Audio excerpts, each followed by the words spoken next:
AR news India पर आज हमारे साथ खास मेहमान लक्ष्मण यादव जी जुड़ चुके हैं, जो कि दिल्ली यूनिवर्सिटी के प्रोफेसर हैं। इनसे कई अहम मुद्दों पर हम बात करेंगे। लक्ष्मण जी, बहुत स्वागत है आपका एआर न्यूज़ इंडिया पर। बहुत शुक्रिया अखिल जी।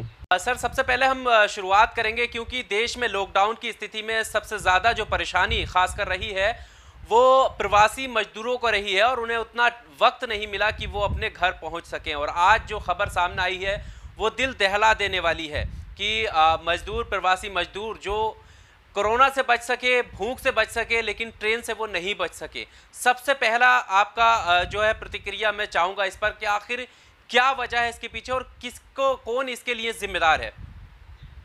देखिए, ये जो हालात हैं, हमें पता है कि सामान्य दिनों में भी जिनकी जिंदगियां बहुत मुश्किल होती हैं और वो रोजमर्रा की जिंदगी में रोज कुआं खोद करके पानी पीने वाली एक बहुत बड़ी तादाद इस देश में है, जो असल में देश को बनाने वाली है। इस आपातकालीन हालात का सबसे ज्यादा शिकार वही हो रहे हैं।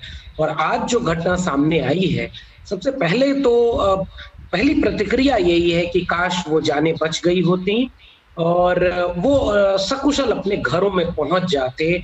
जिनके लिए ट्रेनें चलाई जानी थी, आज रात ऐसी बीती कि उनके ऊपर से ट्रेनें गुजर गई। ये बहुत त्रासद है और बड़ा आसान है हमारे लिए हम कमियां ढूंढने लगे कि कौन इसका दोषी है। बावजूद इसके मुझे लगता है कि वो जानें वापस नहीं आ सकती। लेकिन हमें इस पर बात करना इसलिए जरूरी है कि आगे ऐसी हालात न बने, और जितने लोग आज भी लाखों की तादाद में कहीं न कहीं अपने घर जाने के रास्ते में फंसे हुए लोग, तो अगर केंद्र सरकार विदेश से आने वालों के लिए एक अलग से ऑपरेशन चला करके दर्जनों की संख्या में फ्लाइट विदेश भेज रही है, अभी पिछले 2-3 दिनों की गतिविधि ये है, वहां से लोगों को मंगाया जा रहा है, तो इन मजदूरों का दोष क्या है कि इनको ट्रेन भी नहीं मिल रही है घर जाने के लिए? क्या ये अमीर नहीं है इसलिए, या ये विदेशों में नहीं है इसलिए? तो इस पे फिर मूल्यांकन होना चाहिए। और एक सवाल और इस पे उभरता है कि अगर बहस इस पे हो सकती है कि आपने लॉकडाउन करने में इतना देर क्यों की, आप नमस्ते ट्रंप में बिजी थे, आप सरकारें गिराने और बनाने में बिजी थे, आप विधायक खरीदने में बिजी थे, तो आज नहीं कल तो सवाल इसमें पूछे जाएंगे कि आपने लॉकडाउन करने में इतनी देरी क्यों की। नंबर 1, क्योंकि 30 जनवरी को पहला केस भारत में आ चुका था, तो पूरी फरवरी आपने क्या किया, और 22 मार्च को आप पहला जनता कर्फ्यू लगाते हो, उसके बाद लॉकडाउन। सवाल नंबर 2 ये होगा कि अगर लॉकडाउन आप कर रहे थे तो क्या आप उसी तरह अपने देश को नहीं जानते? जैसे आपने चुनावी जुमलों के तहत ये बोल दिया था कि अगर कालाधन आ जाएगा तो 15-15 लाख आ जाएंगे, फिर आपने कहा कि नहीं, ये संभव नहीं है। तो क्या आपको अपने देश की व्यवहारिक हकीकत नहीं पता थी कि करोड़ों की संख्या में लोग दूसरे दूसरे राज्यों में रहते हैं, और वहां पर बहुत बड़ी तादाद ऐसी है जिनके घरों में चूल्हे नहीं होते, जिनके यहाँ रहने के घर नहीं होते? तो अचानक अगर लॉकडाउन आप करेंगे तो वो लोग वहां नहीं रह सकते, आप खाना सबको नहीं खिला पाए, यह भी बात सामने आ गई। तो कम से कम जब तीसरे फेज में आप अलग अलग राज्यों से ट्रेनें चला करके उन्हें भेजना शुरू किए, तो यही काम आपने शुरू में क्यों नहीं किया?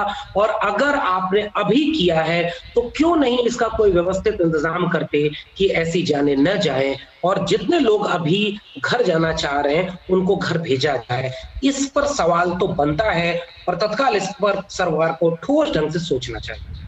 सर, क्या लगता है, क्योंकि जब ये किराए वाला मुद्दा जब उठा और टिकट फ्री की बात आई, तो कांग्रेस ने भी कहा कि प्रवासी मजदूरों का टिकट का जो खर्च है वो कांग्रेस उठाएगी। इस पर कहा कि राजनीति होने लगी। तो क्या इन मुद्दों पर अगर राजनीति होती है तो मतलब फिर किन मुद्दों पर होगी? ये तो जरूरी मुद्दे हैं ना। मुझे लगता है कि हमारे देश में जो पिछले चंद सालों से एक नई रवायत शुरू हो गई है कि कुछ शब्दों के मानी इतने नकारात्मक बना दिए गए हैं कि उनको लेकर के मीडिया भी यही काम करता है।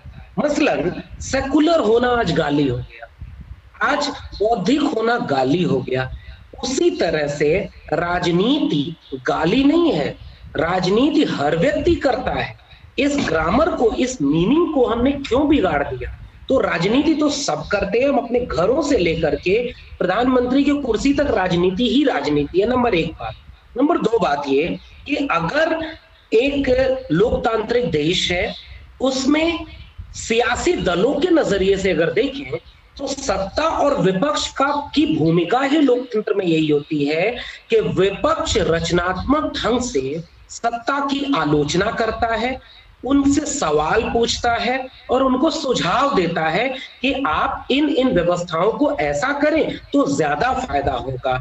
अगर विपक्ष अपनी वह भूमिका निभा रहा है तो सत्ता पक्ष को उसको सकारात्मक रूप में लेने की बजाय उन्हें गाली दी जा रही है। नंबर दो बात ये कि अगर विपक्ष और सत्ता पक्ष से बाहर हट के देखें तो क्या यह मानवीय है? क्या भारत में हर व्यक्ति का एक नागरिक बोध तो है ना?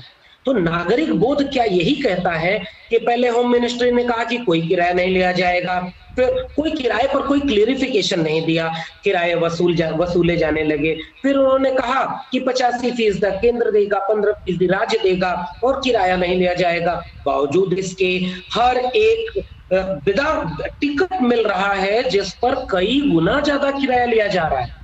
न राज्य तय कर पा रहे हैं कि वो कितना किराया देंगे, न केंद्र तय कर पा रहा है। क्या देश ऐसे चलता है? क्या आपको स्पष्ट निर्देश नहीं दे सकते थे? जिन लोगों को आपने एक अब इसको सिलसिलेवार ढंग से एक बारीकी और पकड़े, आपने क्या ठोस निर्देश गाइडलाइन के तहत आदेशात्मक निर्देश दिया क्या कि जितने भी असंगठित क्षेत्र के लोग हैं उनको पूरी पेमेंट मिलेगी? और क्या आपने ये सुनिश्चित किया क्या कि अगर उनको पेमेंट मिली है कि नहीं मिली है? नंबर दो बात, अगर उनकी जेब में पैसा नहीं है तो वो किराया कैसे देते हैं? आपने दूसरी गाइडलाइन क्यों नहीं क्लियर कट जारी की कि किसी से एक भी रुपए किराया नहीं दिया जाएगा, रेलवे उसका खर्च वहन करेगा? तो ये जो अव्यवस्था हुई है ये गहरा संदेह पैदा करती है कि राष्ट्र को चलाने में आपके जहन में ये कमजोर गरीब मजलूम किसान है ही नहीं। आप इनकी माली हालत को नहीं जानते या जानबूझ करके आप उनसे किराया ले रहे हैं। खबरें तो यहां तक आ रही हैं कि मजदूरों ने ये बयान दिया कि हम यहाँ कमाते थे और पैसा घर भेजते थे। पहली बार ऐसा हुआ है कि हमने घर से पैसा मांगा है, टिकट के कई गुने किराया को दिया है और फिर वापस जा रहे हैं। ट्रेनों के सामने लाइन लगाई गई है, जो रोता बिलखता रहा कि हमारी जेब में 1 रुपया नहीं है, हमें प्लीज घर जाने दीजिए, हमारे पास यहाँ न रहने की जगह न खाने की जगह, उनको धक्का मार के पीछे कर दिया गया। दूसरी तरफ खबर आई कि जब दिल्ली के बॉर्डर पे था और यहाँ पर जब देखा गया कि सरकार कह रही है कि हम बसें मुफ्त में चला रहे हैं, और जब उन मुसाफिरों से पूछा जा रहा है तो जिन जगहों का किराया 200 रुपया है वहां के 2000 रुपए किराए लिया है। तो मुझे लगता है कि ये मजाक है। कोरोना से अभी भी उतने लोग नहीं मर रहे जितना इस अव्यवस्था कुव्यवस्था के शिकार हैं। और फिर हम कैसे सवाल नहीं पूछेंगे कि इसी बीच में आपने हजारों करोड़ रुपए का बैंकों का जो लोन था उसको वेव ऑफ और वेव उसमें कर रहे हैं। तो आप पॉलिसी मेकिंग पर आप कोई पीछे हट नहीं रहे, आप अपने कारपोरेट हितों के लिए सारी पॉलिसी में पैसा उनको दे रहे हैं। आपको जब दिल्ली दंगों की साजिश के नाम पर लोगों को पकड़ना है तो इस कोरोना की महामारी में भी स्टूडेंट एक्टिविस्ट, सोशल एक्टिविस्ट को जेल डाला जा रहा है। और जो एकदम सामने मुंह बाई चुनौती खड़ी है, करोड़ों की तादाद में वो लोग सड़कों पर पड़े हैं, भूखे हैं, लोग रास्ते में जाते जाते मर गए, रोज पैदल चल रहे हैं, गर्भवती महिलाएं, बच्चे जो कम उम्र के बच्चे भी पैदा हुए उनको लेकर लोग पैदल चल रहे हैं। एक तस्वीर तो ये थी कि एक माँ जो चल नहीं सकती थी उसको मजदूर अपनी गोद में लेके चल रहा है। एक तरफ आपके देश में ये हो रहा है और एक तरफ आप अपनी वही आपत्तिजनक, बेहद आपत्तिजनक सियासत चल रहे हैं। तो आपसे सवाल बनेगा। और आज फिर से कह रहे हैं कि किराए को लेकर के जो आपने धोखा दिया, अगर विपक्ष ये न कहता कि हम इतनी ट्रेनों का पैसा दे रहे हैं, हम इतने बस चलवा रहे हैं, तो शायद ये सरकार उसके भी स्पष्ट निर्देश न देती। कर्नाटक में क्या हुआ है, आखिरी बात से इस सवाल का जवाब खत्म करूंगा। कर्नाटक के सरकार ने क्या कह दिया कि अगर सारे मजदूर चले जाएंगे तो यहाँ उत्पादन कौन करेगा। यानी मजदूरों की भूख की चिंता आपको नहीं है, उनके जेब में रुपए नहीं है उसकी चिंता नहीं है, उनके घर में लोग बीमार है, परेशान है। मजदूर क्यों जा रहा है? अगर मजदूर के पास पैसा होता, मजदूर के पास इन महानगरों में रहने के लिए जगह होती, खाने की सुविधा होती, तो वो मजदूर क्यों घर जाते? तो एक तरफ तो इनके पास ये नहीं है, और दूसरी तरफ ये वो पीढ़ी है जिनके जो पीढ़ियां शहरों में आ गई, तो गांव में केवल बूढ़े और बच्चे बचे, महिलाएं बची। अगर इस महामारी के वक्त वो अपने घर नहीं जा पाएंगे तो सोचिए उनके जीवन में कुछ बचेगा नहीं। तो आपके पास कर्नाटक सरकार ने जो अमानवीय फैसला दिया कि ट्रेनें रद्द कर दी कि आप घर नहीं जाएंगे, तो क्या आप जबरदस्ती से काम कराएंगे? तो मुझे लगता है कि ये बहुत गहरी दिक्कत है। कोरोना अभी उतना महत्वपूर्ण नहीं है जितना इस तरह की नीतिगत विफलताओं और अधूरी तैयारियों के चलते जो कोशिशें हो रही हैं उससे हालात पैदा किए ज्यादा त्रासद है।